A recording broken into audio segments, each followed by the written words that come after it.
Aloha, ladies and gentlemen. Welcome. I'm your host, SprinkleBeard, for today.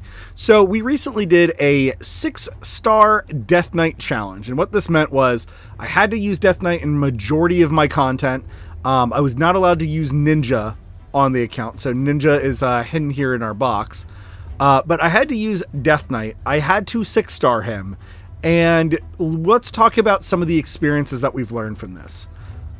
Ultimately, I had a lot of fun doing this challenge run. It was pretty ridiculous. It was pretty hilarious how often DeathKnight and his fully buffed up skill, when it was landing this sleep 35% of the time, how often that actually became a factor for us winning battles. It really actually made me feel too like this game, you can pick any champion and win certain content. It doesn't necessarily mean you can win all content, and DeathKnight's maxed out stats are still pretty pathetic. So this was quite the challenge of an account to do. One big thing that was a factor when we were building him up, I did use the starter vampire set, and then you can see these green arrows on it. I actually was able to do certain things in faction wars with like 2 or 3 champions and got enough glyphs to like really make him as strong as I possibly could.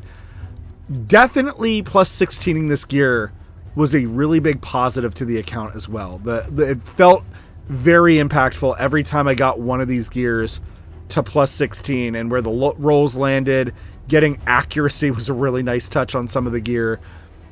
Really led to some big impactful grabs off this account. Ultimately though, right, you'd get much better success not doing this challenge run. This was just something silly for me and my community to do over on Twitch. We had a great time doing it. We had a lot of fun. And then we even pulled like some of the best champions. Like we pulled a Skull Crusher on this account, which is kind of hilarious and kind of a sad tale since this account. I wanted to give it away or like sell it for like real cheap, right? Just for the funniness of it.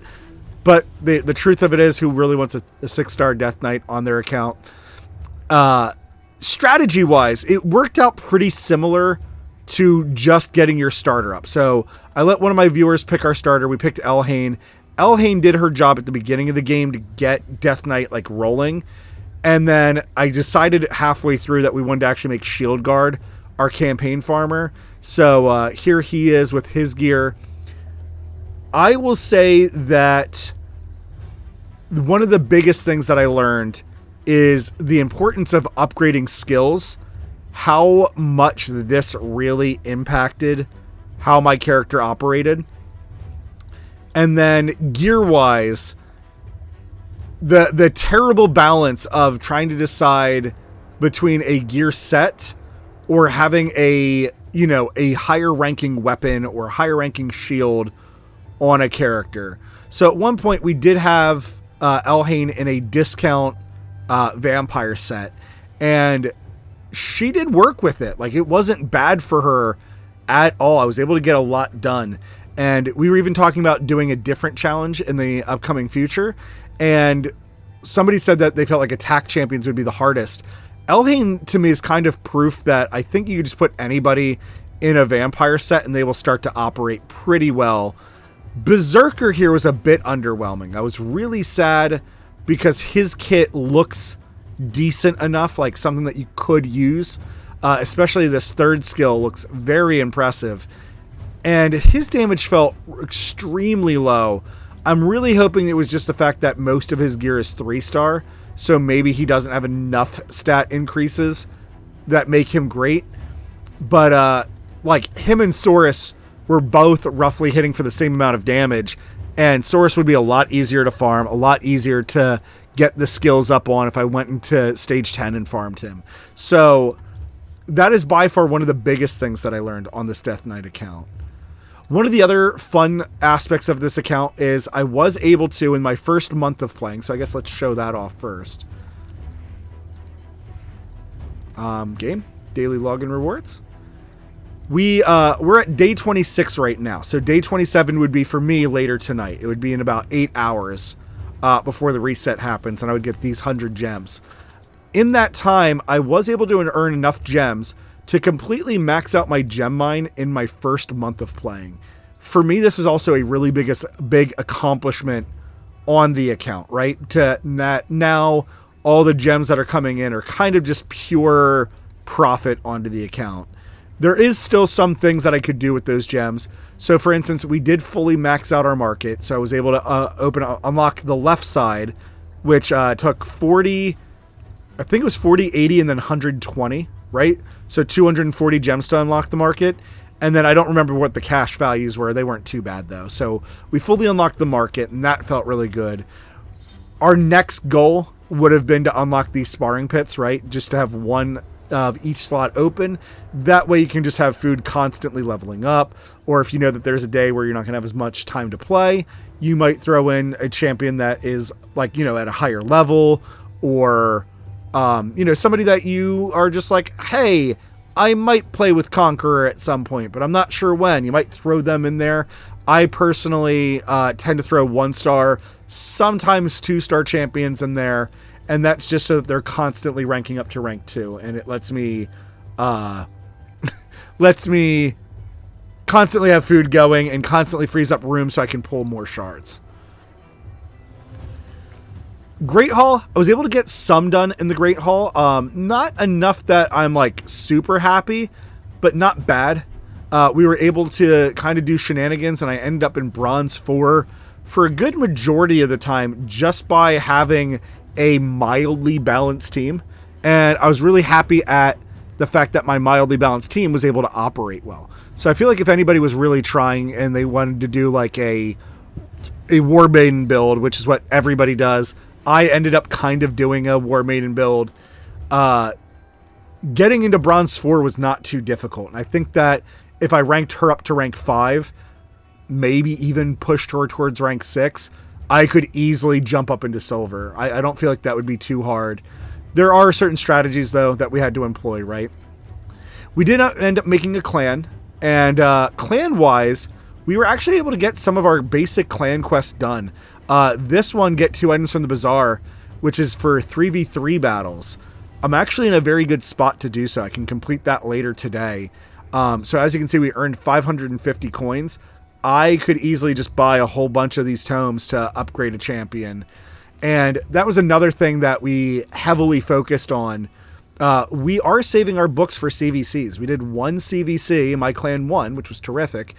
But we haven't been upgrading skills outside of the CVC. So Skull Crusher here could easily use a book into his A2. That would be worth risking all 6 books to get just 1 into that A2. And then we got things like Fodbar the Bard, who booking him could have some really big impacts on the account as well. Yeah, I had a lot of fun doing this. I will say, though, if we're going to talk about some of the pros that we've been talking about, some of the cons.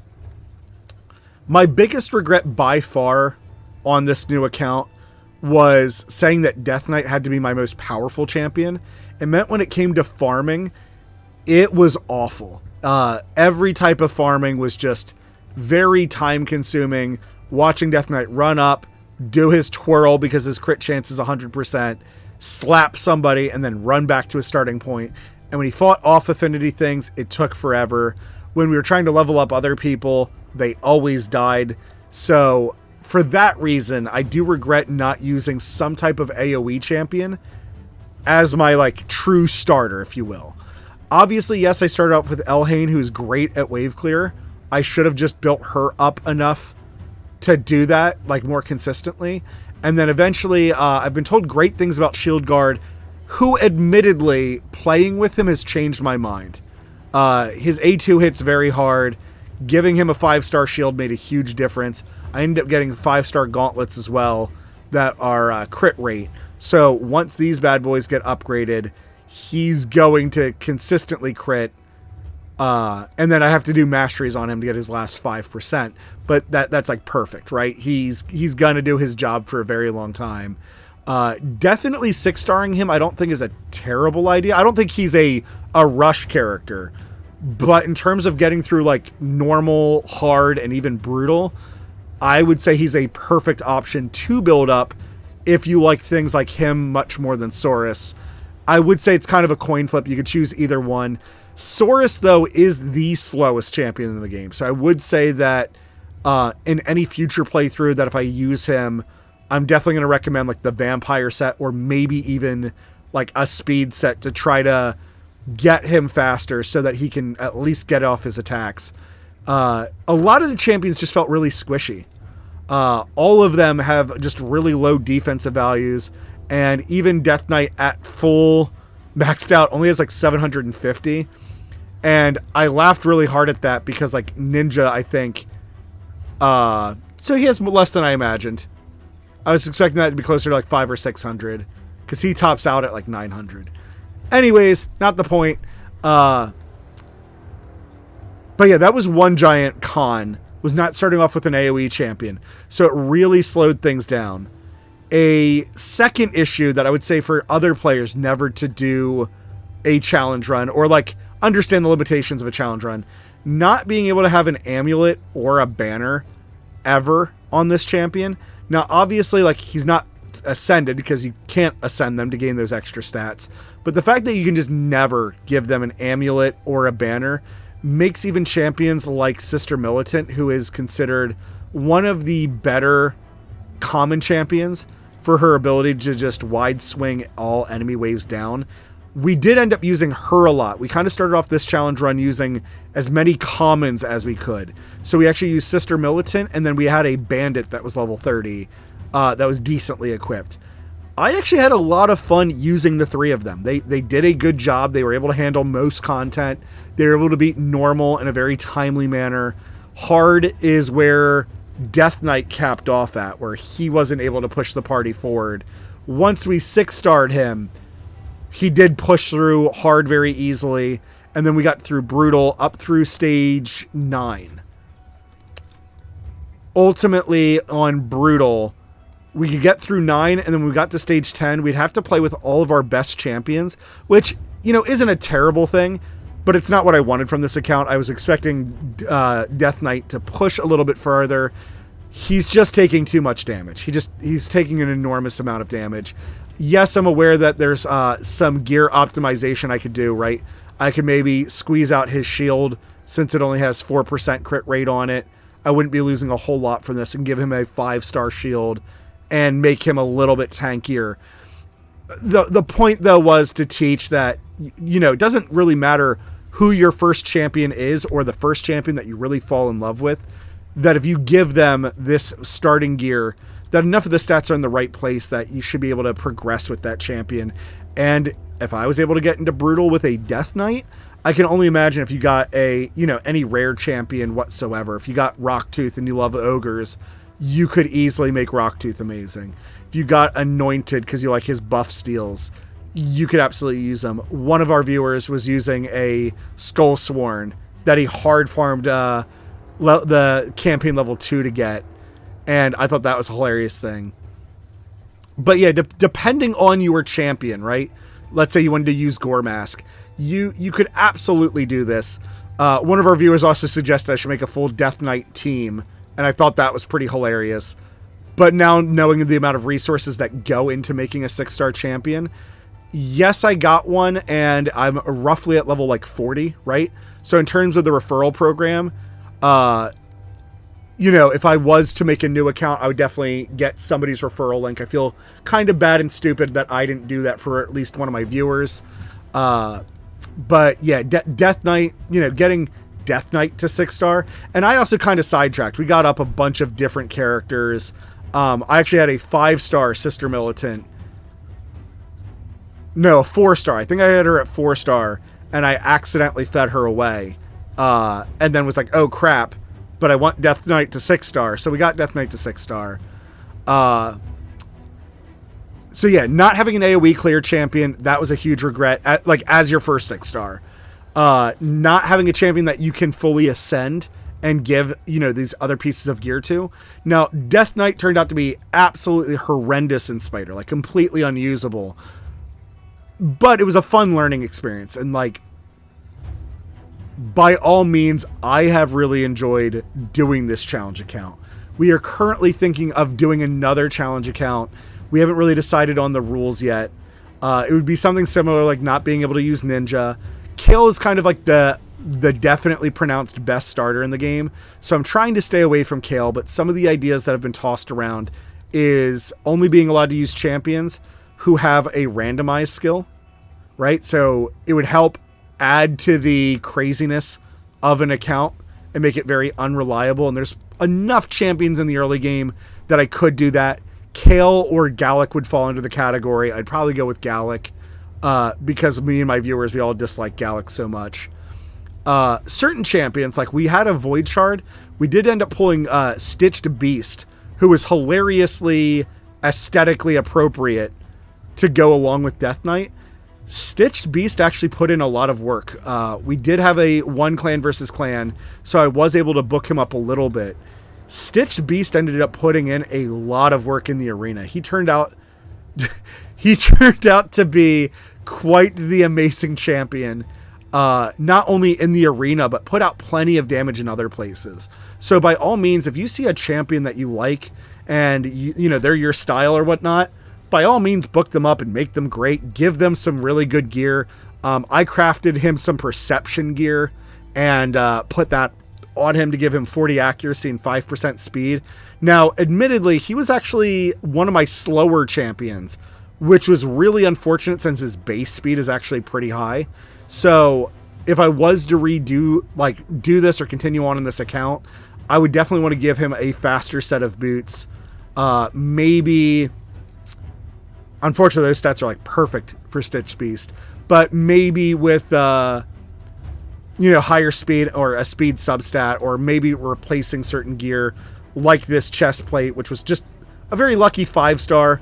Unfortunately, nothing landed on crit rate, which would have helped out Stitched Beast a whole lot.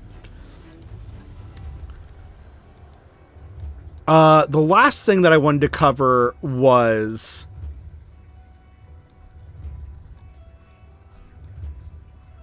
I had some elements of the game where the grinding was really slow. So we were trying to get like Berserker on this account, and we spent at least 1,000 energy in normal and never got him. And it was funny because I wanted him and not War Maiden. And it was shortly after we got him in hard mode that we eventually got War Maiden. But I think in hard mode, I think we spent again another like 1,000 or 1,500 energy. It felt like it took forever to get a copy of him. And by the time that I could get a copy of him, I had a fully booked out Shield Guard. And again, Shield Guard's like damage output was pretty impressive. Like even in 3-star gear, he was doing as much as the Berserker was. And I was really, really shocked about that. I was really shocked and sad that the A3 here was not doing more damage than I expected it to do. Getting certain duplicates was more difficult. So like Armiger, we ended up not getting a whole lot of copies of him. I started to build him up, and for some reason I was not able to get his A1 to be nearly as consistent as my 6-star version. So I don't know if that's a huge accuracy thing or just a really difficult thing to pull off in the early game. Saurus was kind of in that same boat. I was really expecting Saurus to be easier to find. Had a really hard time getting him. We had a healer on the account, which I was really stoked about because I didn't realize that Windtalker actually has one of the most interesting single target heals in the game, right? Placing a 60% increased defense buff on an ally and then healing them is quite a swing move in the early game. I was really sad we got like no copies of him. I don't know if I ever saw another copy of him. Ever. And I was really, really sad about that because when all the accounts start off having a healer, you get War Priest, who is okay, right? She does her job as a support, but it would have been really, really nice to get somebody like Windtalker and get him up and operational, getting him fully booked. And by no means would I want to use blue books on him. Like maybe as a challenge run. Something else that people have said is like do only supports. I don't know if there's enough supports in the early game that I could realistically do that. Another one we've thought about is doing one of each style. So one support, one HP, one attack, one defense as a challenge run. And if I was to do something like that, maybe I might book him up in that regard. It would be really hard to justify, though. The heal's really interesting, but it's just not good enough. There's just so many rare champions or epics that end up healing so much more noticeable. But that heal definitely would be very, very interesting. In terms of events and tournaments, I was happy with what we were able to accomplish. Definitely, though, having an AoE clear champion or having more time in the day, I probably could have gotten more done on this account.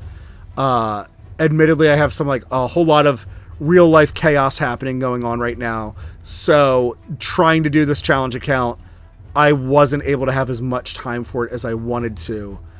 In terms of the fragments, though, we were able to get about 65 fragments for Scabrius, and the last event is coming up where I realistically would be able to get Scabrius on this account. Some of the other ones, like Dur the Hungerer, I was really hoping to get on this account. That turns out it's probably not happening. Thylesia would be pretty good to have on this account. And then there's one more epic, Demitha, who this account just was nowhere close to getting. My main account, I'm really struggling whether or not to decide if I want her or not.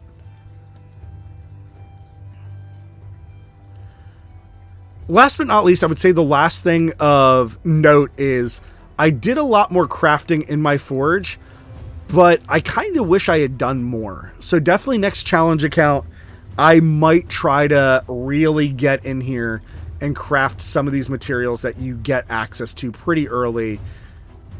It's just kind of a shame because ideally with crafting, right, especially like with these core hammers, you don't want to be crafting like 4 and 5 star gear. You want 5 and 6 star gear for sure. And I just wasn't really in the position to always think of like, oh, hey, I should go in here and craft some perception gear. And by the time that you can like start crafting perception gear, I feel like you're already getting like 3 and 4 star items pretty reliably, or I needed very specific, right? Building this new account, having stats in the right place, like all my attack champions, having crit rate, having speed on boots. When you craft things, that's not something you can control at all. So by all means, I understand that it would be very difficult to use crafting super effectively, but maybe on a character like Stitched Beast where you're like, I just want extra stats on them, any extra stats would be plenty and might pull their weight in gold. Using certain things like flat attack, which typically throughout the community we don't encourage at all, turned out to not really be an issue, especially in the early game. Now, leveling up certain gear, I only leveled up majority of this gray gear to like 12 just to get open some extra slots. I will say from 8 to 12, I'm definitely pulling back on the next time that we do an account like this. Probably only like blue and purple gear will I take to plus 12. Not being able to easily take gauntlets to 16. So from like my main account to this new account, not being able to take gauntlets to 16 easily has been incredibly frustrating, because landing these crits, there were so many battles that just took 10 times longer because I didn't crit. There were certain times champions died because they didn't crit on a certain wave. I definitely value AoE attacks a whole lot more than I used to. So things like Saurus and Sister Militant wildly raise up on my bar of, amazing champions. Some people have even suggested for the challenge account doing like only males or only females. I think that's a good idea. I also had the idea of maybe doing no debuffs, right? So my champions can never land their debuffs. So that means I would go for like 0 accuracy on every champion, or 0 buffs. So I might not be able to use champions like Elhain, or I'd have to turn off her A2 so that she could never use that. Or I guess Elhain, I could play around her A2. But yeah, there's been a bunch of different interesting concepts that have been tossed out as a potential idea. The one challenge that I don't want to do is just like rushing through the game, right? Like have Kale as your starter and see how fast you can get through the game. I don't have an interest in that. Kale would definitely be the best starter to start out with, or have the biggest impact. I was surprised as well that DeathKnight performed perfectly fine in the arena. Right now we're at about 30,000 power. So as you can see, all these teams are out of my range completely. But admittedly, DeathKnight usually put in a lot of work. He got to the point where he was able to kill ninjas or kill off somebody's starter, even when they were 6-star, and like our DeathKnight was only like level 50. And a lot of the times it's because he was putting people to sleep. So things like sleep, which are very undervalued in this game, turned out to be a crutch that we ended up using for quite a bit. Even some of the challenges and the missions, we were able to get done a lot more than I expected. We were able to get done plenty of things in here. And some of them I didn't even really like plan for. So something like this, where it was just like, I'll get to it eventually. So guys, that's really all the information I have for you right now. I really enjoyed this challenge account. I encourage you guys, have fun with this game. Think a little bit outside the box. I will say, though, as your first 6-star champion, please do somebody that can be an AoE farmer of some sort. Your starting champion would be the best champion for this. It is magic. They all have good AoE skills. And putting them in the vampire set, they should easily be able to... The lifesteal set should be able to clear the content of 12-3 very reliably for you. Or our DeathKnight was able to do 9-3 very reliably. So at bare minimum, I would imagine that your champion could easily clear this content the way that our DeathKnight here is about to showcase. But definitely getting your starter to 6-star ASAP is definitely the best advice I've been given, the best advice I've given out. And now that I've made a new account, DeathKnight just... This whirling dance of death that he does was really funny at first. And then now that I've done it for 27 days, is absolutely grinded on my nerves, and I cannot tolerate it any longer. So it's one of those things. It's funny. I love it. And as you can see, he's been putting some of the people, like the waves, to sleep. He has the counter attack in there, so he's been living longer. But yeah, it's been a real interesting grind. I hope you guys like content like this. This was a lot of fun. If you do, please consider following us over on twitch.tv/SprinkleBeard. If you really like goofy and silly videos like this of 6-starring, the meme character, or watching the commercials of Raid and saying, hey, this character was really funny, and 6-starring them, by all means, please come support us over on Twitch. You can donate or subscribe if you feel like you have too much money, or if you feel like this is better content to see on the internet because of how silly it is. I had a lot of fun doing it. I don't know why I restarted the battle, so let's end here. Thank you very much for watching. Until that next time, ta-ta.